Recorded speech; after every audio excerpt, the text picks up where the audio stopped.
Mikudo le wenu si abokudo ta gbe mi kura fifo sun si azan ene go gbe e home eran chen mi kan ho fon gbe gan hone mi wa ate mi ton le ji bo na don we je rutu meteme le nu mi ho mi hen wa le yo ta iton dedie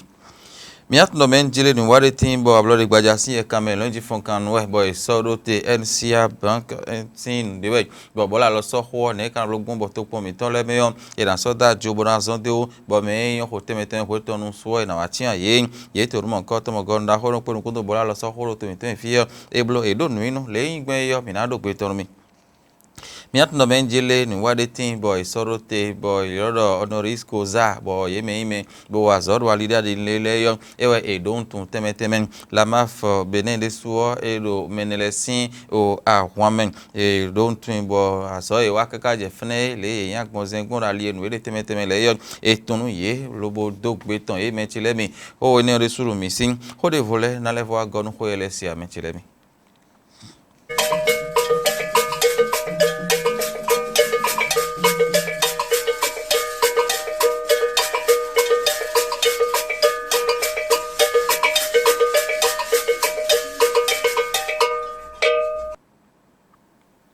Ena tienu min bise ami vokudo hwenuwe min dio lenko do gbon mi do benuwe mi na besin ablode gbaja hoji do semepoji yo ino kuton kerewe eblo hweru mon koton sinu wale dia eblo gon to pon la gege me ro bene kun gbanji mi ado bi hui lo won semepoji de so eblo no mon koton yera je dindin ji bo le ngbon ko won yo mi na do o pe todun mi mi atundo me jele me to kon la gan sa me pojiton yo ewe wa we lobo o floa e no so de lobo no do flin me je hun do to tame lo ka so asan ile yo e blo no mon koton e gudu e waji asia ha mbeni to ton lobo hosusuru menele hon floa e so de hun tun e lobo e no blo bo no do flin vi e ha meton e vi to vi bo e sin don de hun je do to tame obo ye isabayo e no blo no koton ene ngudo e wadi ahwan ford no eje nko nen asi atin obìnrin to onen e we podon le ye hen lobo so di ozoni ene ona pe ene ngbe bo me bi to pe na bodo sisi dan ene ngudo e we e wadi ahwan ford temetele mentile min o podon le blo e hen asi atin ye men bo si ho wa no koton do mendo ahwan sin apa pele yo bi huye wa mentile min to wi to si ero se min pojile yen lo ye hando no koton sin do me an lo ne kan do mo huyo e na de suti tengbe e wezon lobo eso ndo ahwanzo atole krewe dia fo o minatu ndo me yeme no lo school to sin azoleyo ye de ahwan fo do finen ye krewe ame yeme inu toto yeme yonu achimeto temetemele yeme bo ye nansi huso no we inseme pojisin le do atoyon ye we bi hui we de ahwan fo do finen o keke no ya yeme bo ito vi seme poji ton fenele o me inu toto bo nya no gbata glo mo de ntombo ba choli yo ida manu ye bi hui wa do ton mere so hando o do ton wa mentilemi poron le ide àwọn fo dun bo pe lo e kind of to pon la me blade yo yonu ahime ton po yonu we do gbeta play mo do play bo jadu gbeta teme le lo han e me ya khosu mo dura ma do de mele e me do alida ile run bo no hen so mele o gbeta teme yon ton le yo awa jije podo ko achopo pepo bi we pe do ko enion do ji gege akale ta gele de kuluto enele bi huyon ye blodo fren lo so huyo su mentilemi ye blo enele bi huye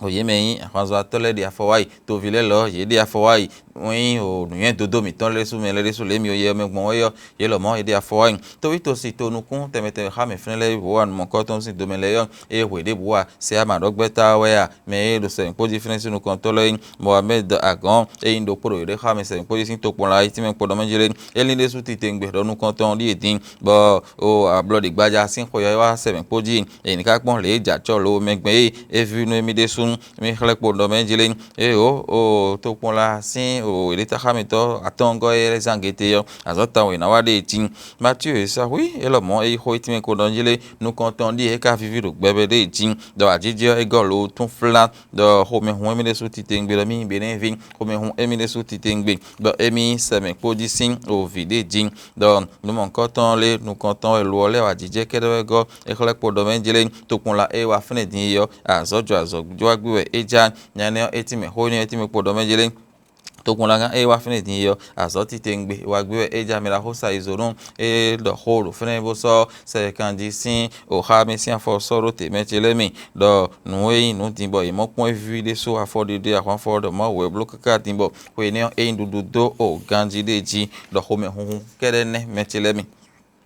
yero ho eneo gudu mi ka sepo to ito sile bo cambio bloody gbaja mi duwe mi je mi de so sin ho mi duro bene to mi ton fi do ku torun kon bene kun manji bi huyo ne mi de mi ka mo gbon ho ne we me mi ton le ye so ho inu po ye inu po boya yoji bo kan ho bio to vi kun we de ye me igbenu mi le no e Judith di dondo e me ti me po no benjelen o ho in bo na do lo ale ko mo no be ru kan e na le do ho ajin do pe mi donu ma o po bo bene to mi ton e fon bo do FIFA itegbe do to eyole to de hodo liwe yimbo ma ho de dagbe deji de jin bo o gbe me no wan yin me no bo wa no se me de gbe wa no le nde bo jija yin do fiti tengbe bo yon do ko yo vivi ho de bukunde lo bo ina do de won do to gan de vo yin to de vo do me ton le yon ye wa do ton to gan e to gan ho bo yin be ne to ton e Patrice Talon e bo no ya ye wa me de me no gan ho teme le me ho ije ton to no kun me ita do no mo ko ton sin to me kun we lo talon podo ya ipo si ho le pon kaka imoro nuwe je da yo ehin na so ni lo kin po bona na lo mende bo no vi sin ayi bo wa nu bo to inu kan do po do anyway nu ta ji oro nuwe ho mi bi kule na yin be ni to ni de tin e ka no po bo wa nu kan iwe no tin de tin e do enile bi hui bo do le to vi temele me to nu kun me to horo gbeta bi to horo to me le bi hui no pon do nu mon ko ton le o ho so ke me do ta ji we yin be hlo me je FIFA era na itegbegbe wa jije bo mi to mi ton le nu kan me na ho fa isu la sisi e lo hu de do ti me po no be to gan ro mi awada yi le gbe ple nu me to e bo no ho me ple bo FIFA ran tin de jin e kle po do jile ton pe yin nu po lo to hen wa lo le e ro asiton mi bi o dagbe nu lo bi o dagbe nu be ne to bi hui me chele bi mina no yaka ene me lo afodide lo tiyan nu yen dodo mi ton sin apa huye nde tin be soro te mentile mi bo nu holo de fine din yo mi la ho stage resun e wa soro te bo nu yin bo na don ton me wa zo teme do alide nu do nu yen dodo mi ton na se hu no kon nu yin nu yo wa mi ton na se hu no kon sin ali nu yo e wa so do ye na je denji bo ye me ye don ton teme do ali mon ko ton nu yo mina do o ho ton mi no yin lo bo yesu po de so bo itian le mi na je ye omogun die bo gbegbe kablo no ile asumi dogu do ide si azan ko atonu kun eden ko gbewe bo la ma fo bene de so e do tonu o no ho re tin bo e rodo es mark wendo yo stage Florent Isa Jesus e we do no mon ko ton ka so ti to me ye so rote e ti me po no me jire nu le ko ton mi na no blo tegbete we bi bo me no ton we ya me se no plo me to me no e to mi ton so da join me wendo mi ton sin le wa to teme le bi hui we wa o do ton me micro ye omogbon we be don tun ye ntun e do ye do fine din ye e kle po do menjile ye yin agbon zen do po do nuwe e no wa teme le sin alinu de jin ono ra goza e sin ntun ene do ye tin kle do menjile e le agaro po de jin ono e Agnes Adame nu kon e yin la ma fu bene sin nu kon to e ti me po do menjile ahovo e wa yin we so do ajoti ndo fine de jin ahovo indigo we moment ahovo e so da juru nu wa mo ko ton sin teme yo ezon lobo mi wa do ton wo ho gege timbe so do ai do tatame bodo ho de o de tin enele iblo yo e kle po do menjele nu wa e do nu kon ye ba vo eniyan le e kun avo de po wo avo taji de bon bibi hui no zan gbon bi hui me de din no yo e ko don twin de lai ma o tun ahun ile aye lo de ji bo zon do nu wa lo bo le na se ko so nu megbon podo ahovo eniyan po teme le na se o ba cho po ahovo eniyan po teme e to meton le be wa de afoton do me va me de joro wa nu mo ko ton sin temele bi hui me eti me do mjile aho vo ogbe bi we ron to botan ta me on e ni apon do gbegbe to gan si ja ro me wa rai na yi o atiyan do asitan me yi we edo wa jin bo eni o zon bo me gege yon e mo aho vo kun avo de powo e zo mi to nu le nkan ton bo declare do mjile avo dagbe o me la ho staff Florent Jesus e to no mo ko ton bo eyan de su ti tengbe won ye no fre nu kiko ajije bo achopo hepo ekpedo bo min na gosi enion jin bokano ali enion devonu do no wa eni do po sin do me o la ma bene kere o ya me le votin bo me la ho ma zo ato Michel alors pour des soir et d'autres me je le ponji bo ko mo mina Cette ndo ko to mi célébration na du ko de mérite votin s'est mi déroulée atno me dans je une le ambiance. Michel alors pour le mo wa no ma ko ton sin o don ma zo ato da ho ti te ngbero ko yin bo zo wa do ali da le teme teme do apa eni o ko ka je tin yo e tin tuntun ni to bo on tun clair le yin honoris causa yo e le mo e do asi glangon do me la ho Florent Isa Jesus si gbe ni ogbe do me la bi hui sinu kumen me mo gbo meton le o honton meton azogbe meton podo me ko ve me bo yin mo meton le yo bi hui wa no mo ko ton sin don e kan ho bi me la ho Michel alors po ma ozo ato enu ye di asi ton din egudo e ti me po do me jere ku e mi na donu o ma o po nde jin do mawudo azoton ero nukon iro tintin we sin hore mi ro ma ho mi yero poje ma o ko de mere do nukon we mi bo mi ho do ho itan le bo de afo bo ho do kaka je gbe mi enu emi ye Michel alopo e le do zo gbeji pondo me sin ho no mi kro ma ho mi ni simeton kaka bo ifo kun do ma master be no yiyo bo mi do mo ko ton da mi ja bo e lo din le agona be ni to mi to fiom e hlero me jere ma o de so egbon mere ji bo so emi da gade ji mi do kunu me ya me bo emi ton le bi hui bu ka do kunu me la ho esa Florent Jesus e so no wa mon koton so do te de jidolin e na cheni lo gbe o gbigbo mi at no menjire ndi weyin bo e blo lo na si huso mede suro no mon koton sin o teme bo mi se yo mi tun do menjire mi na so do o tobenu o mi mechele mi na gosin ali eni ono lo nji fon kan ho we mi na do tin o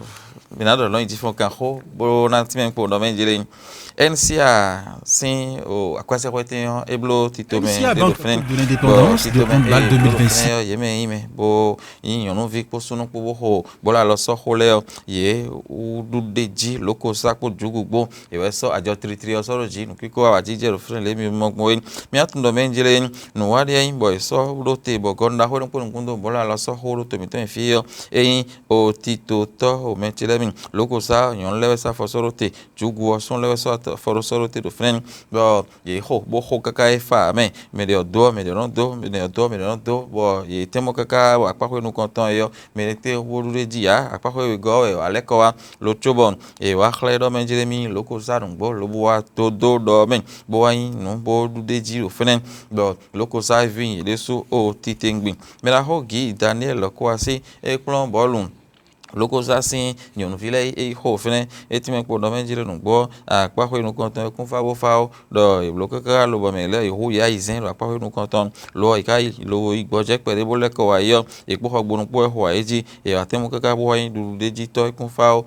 emi ton le ye do gan lo ye wa ho so be do fi de fene lo chobo le ama gbon bo wa do nu kon e de jin no e amadi no bo ko no wi etime po do menjire nu gbo o loko sa sin o nyonu vile me mi do ino ikon le ho bolo gbon fun eve onu yere su titengbe do mi na do ikun do me ho gandio e dajo ede mega ho bo du de jio dajo e de jin ikun fa lo mi du de ji mi to pe ma o Fatima kone e ti me do menjere nu gbo ho gbonu e de siro idon mo koton bo zon tafo bo lon bi o me ikun ikojo bo ihan pa le no blogbo mo plon cho no wa yo ikun blo ni na video lo cho wa o de jin enele bi hui yo ezon ti be ho aso be do ina igudo bona wazo ganji lo chobo na le ko wa de ji